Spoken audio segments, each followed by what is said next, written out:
Hello, I am the cartoonist M. Rashid. I know this one is weird as hell.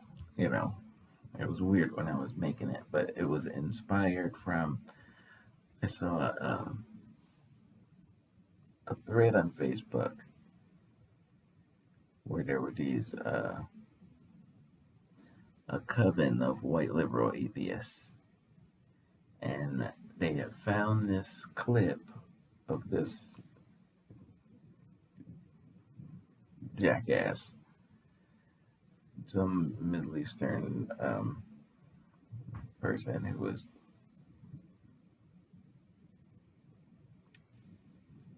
he called himself like some kind of religious figure in Islam, and he was saying something from some crazy hadith that didn't make any sense. It was not even remotely like where in the Quran is confirming this hadith is authentic. Show me. It was dumb. It was just saying stuff. So of course this coven of white liberal atheists were having a field day with it and just making fun of it and stuff. And I was like looking at it like, ugh. I posted in it from the position of y'all don't know enough about religion to be able to discern whether something is real anyway, you know. But, you know, I shouldn't have bothered, but because it's not like they were paying attention. They probably just all like hit the giggly emoji on my post, nah, But that stuff, it reminds me of, I was having discussions over the years with people talking about the prophets and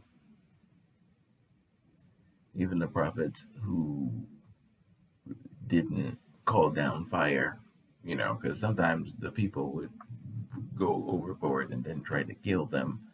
Sometimes they would do it. They would actually kill the prophet. And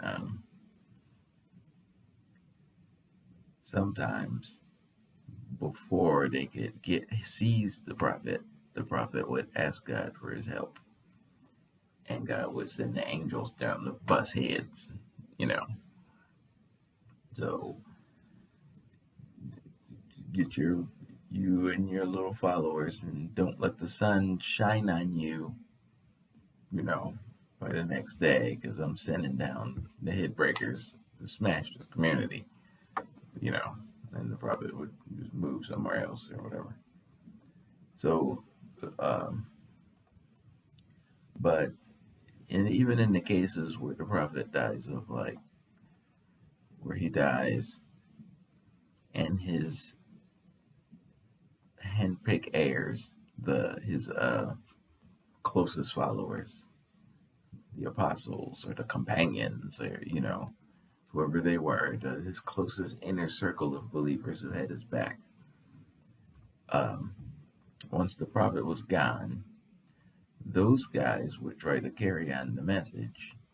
Men and women would try to carry on the message, and their number one foe would be the most powerful people in the community who do not want the message of the one God catching on. Just like in early Islam, in that example, the uh, conflict in the earliest days of Islam was with the powerful pagan Meccans uh, who had who controlled the pilgrimage at the time that was centered around the different pagan idols and stuff.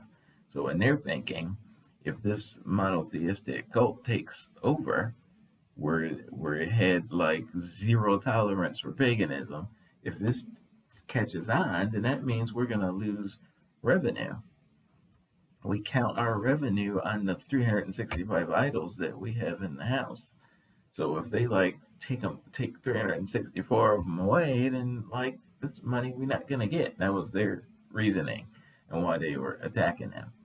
You know, so in any community in which the prophet of God was bringing the message, and he's butting heads against the greed of the most powerful people there. All they care about is, my money coming in, And this, you talking about you don't believe in usury and you don't believe what? I can't have that.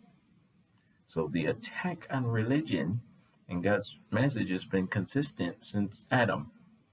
This is one verse in the Quran that I've been thinking about a lot since last Ramadan, where he was saying, I noticed it before, but something about it this time stood out to me. God was like, you will find that from my things that I've put in place from of old, I actually have not changed.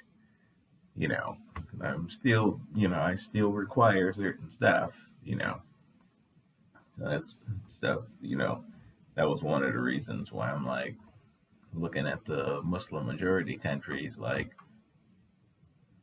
why are you taking Friday off? How come you're not, you know, making sure you take the actual Sabbath day off? Where did God say that we weren't under the Sabbath, that you weren't supposed to be keeping the Sabbath holy? Where did he say that at? In the Quran, on Friday, he says, you on the day of assembly, you take off for work, go make your congregational prayer, and get back to work. That's what he said on Friday. That doesn't sound like a Sabbath day. So how come you're not taking the Sabbath day as your day off, and with that focus around it? Why is your focus on the Friday day? Well, he's clearly not using that as a day of rest in the Quran.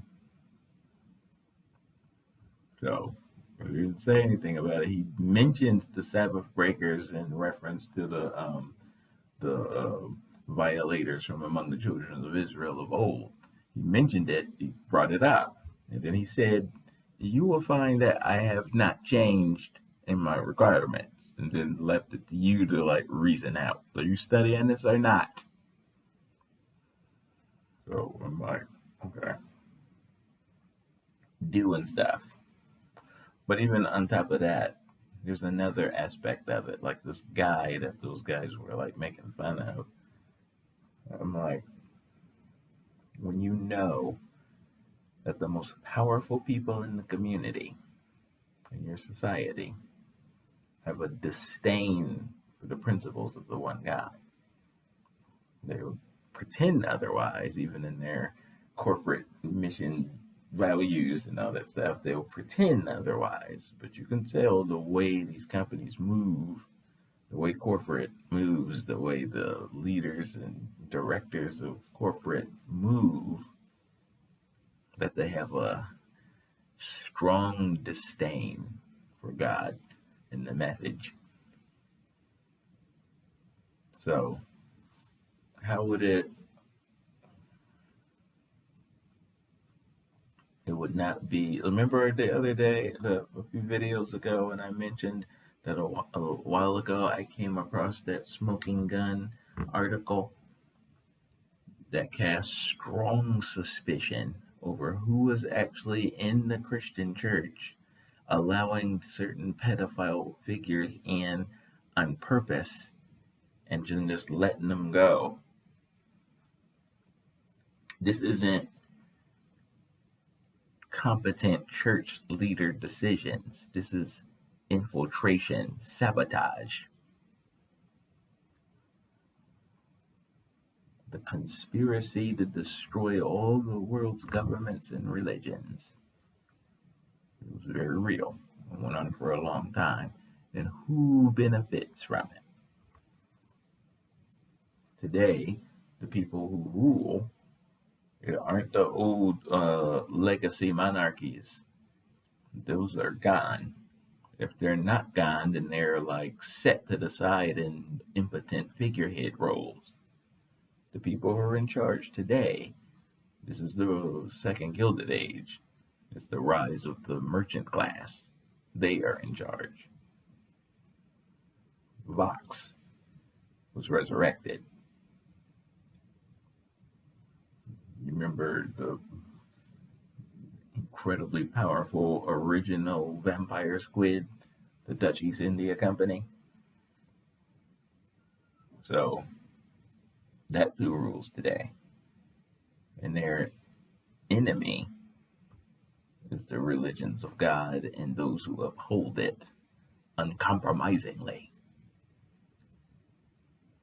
So when you see these figures cosplaying as like religious scholars and religious who are talking crazy and bringing shame upon the believing community with foolishness, these are not the believers.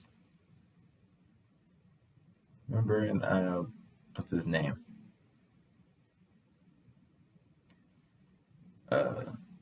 Kevin, the one who directed Clerks and Dogma, Kevin, blah blah blah. What's that kid's name?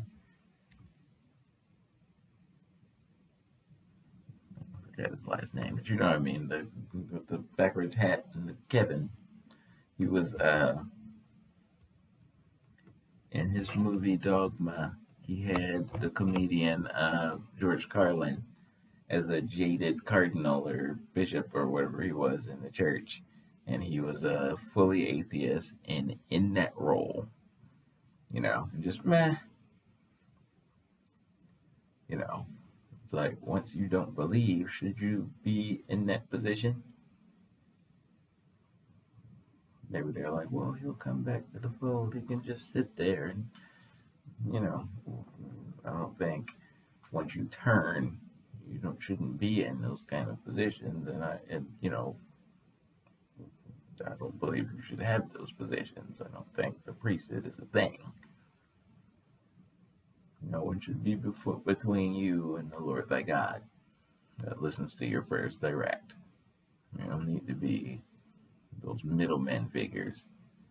It's just creating an unnecessary layer of temptation to mess us up.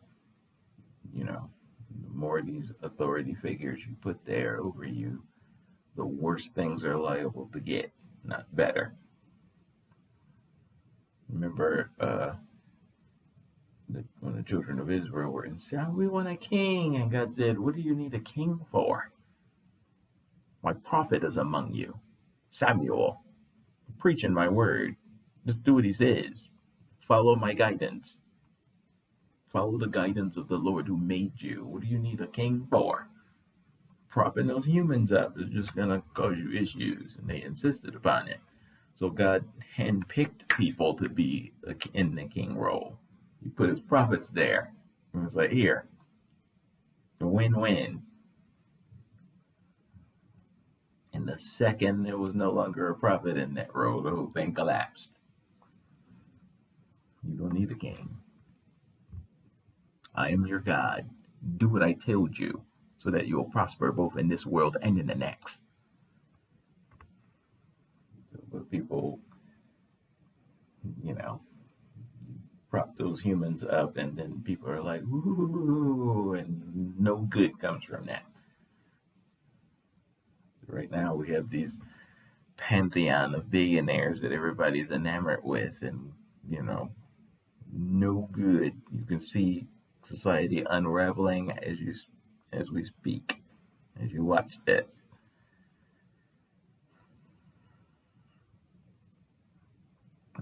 All right, which cartoon was this again? Yeah, that. So yeah, we're making fun of that creature, but there's these figures that are in these roles are put in these roles deliberately to sabotage the religion. And that's why it's important to study to show yourself approved, so you can discern between nonsense and what is right, where you can recognize your tribe. Who are those who are on the path? Usually they're, they can be a certain way, but, having those people around is better than having people who are smiling and friendly, but they're, they worship money. And they do not have your best interest at heart. They're sure fun to be around, but like that's, you need to learn how to discern. even when it's harsh, lean towards what's right. Sometimes it can make you uncomfortable, you know, because God's language in Scripture can be pretty, how he sounds in the Quran isn't much different than how he sounded in the book of Job. He's pretty like, what? You know, but this is God, his reality to do with as he wills. And if you're not taking it seriously, problems. That's why we have the problems now, because we're not taking God seriously and stepping up to be guardians of the peace. That's where we're supposed to be. Let me cut this off, or this file gets too dang on big. All right. Thank you. Peace.